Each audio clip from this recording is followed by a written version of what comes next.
Expat dice que no podemos criticar la gentrificación después de apropiarnos de tierras indígenas y teniendo apellidos españoles.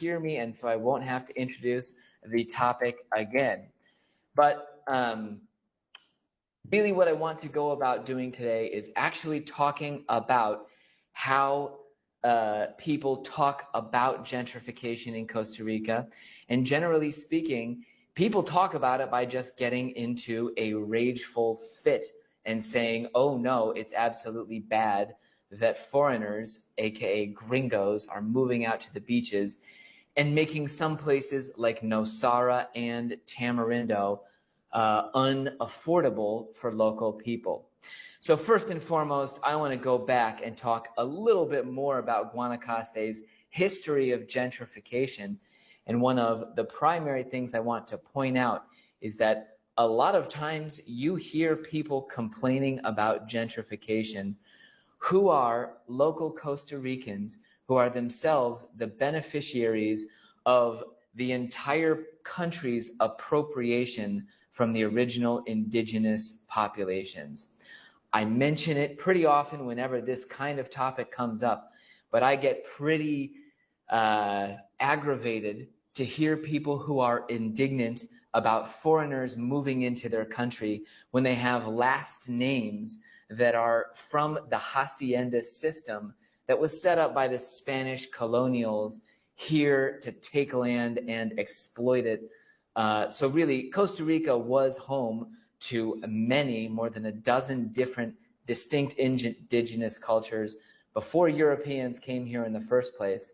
And so now whenever I hear, especially some of the more affluent Costa Ricans, not necessarily poor people in our area, but higher educated, more middle class, upper class Costa Ricans saying gentrification and foreigners coming here is just awful because we're losing what is ours. And they're saying that from the standpoint of having taken what belonged to all of those indigenous cultures. Next, let's go on to talk a little bit. So you get these foreigners who see the living conditions of locals versus the living conditions of foreigners. If you are in Guanacaste, Costa Rica, it's important to understand that you are in a fairly humble place, socioeconomically speaking, to begin with. I would just call it poor, but that's probably not a PC term that you're allowed to use anymore. Guanacaste is a poor region in a country that, relative to the United States of America, has a lot less wealth. The average Costa Rican household, when I first came here in 2008, was making somewhere in the neighborhood of $10,000 a year. Now that's the average Costa Rican household, including a ton of people in an affluent Central Valley where we have data centers for Microsoft and all kinds of modern huge businesses. Guanacaste, Costa Rica is a rural, very sort of backwater in some sense of the word that originally was a far poorer region than the rest of the country, and that persists today.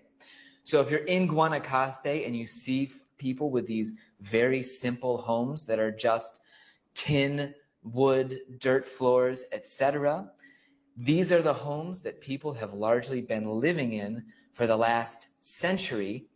And really, you might not find that whatever the economic development had been here in Guanacaste, this is the living condition of many poor people throughout the world. And so just looking at the context and seeing house versus house is to begin to start looking at a simplistic contrast that really is comparing apples and oranges to begin with. Here we're looking at my beloved Tierra Pacifica, a gated community with 220 acres located right next to my office here in the Super Junquial.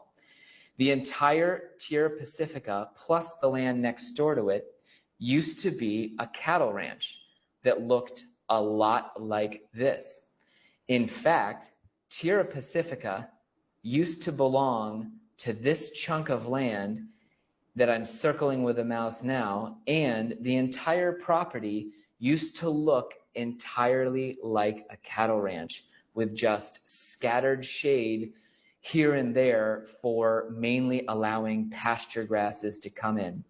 This full farm, the 400 acres that it encompassed, could have realistically provided jobs for one family, a really dignified source of living, let's say, for that one family, plus, let's say, 3 ranch hands, absolute maximum, because even on 400 acres in Guanacaste, you should probably only have about 300 head of cattle.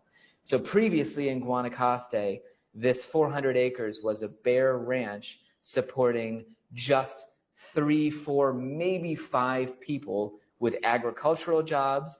Today, half of this community has been horribly gentrified into this gated ecological community, where you can now see that the tree cover is incredibly better. The species diversity is better in this forest.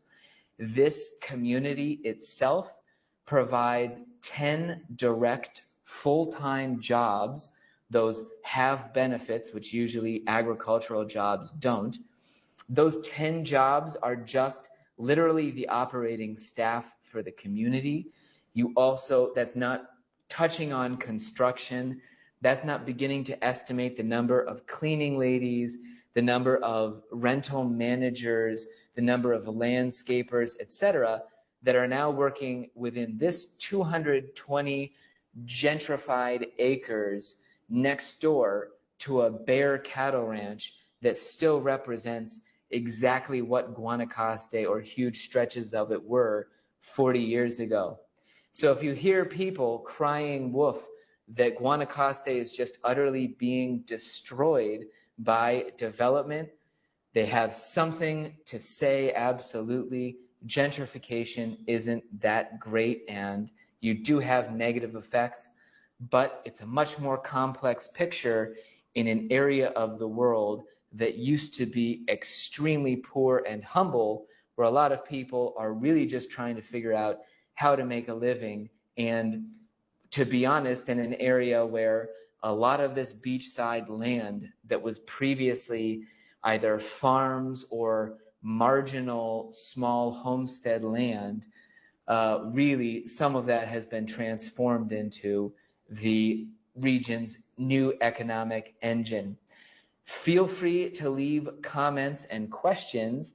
I didn't want to be too controversial, but at the same time, I do get very upset when people just say something is absolutely bad, especially when I've met a lot of the people who are now earning a much more stable living because they have access to so many job opportunities.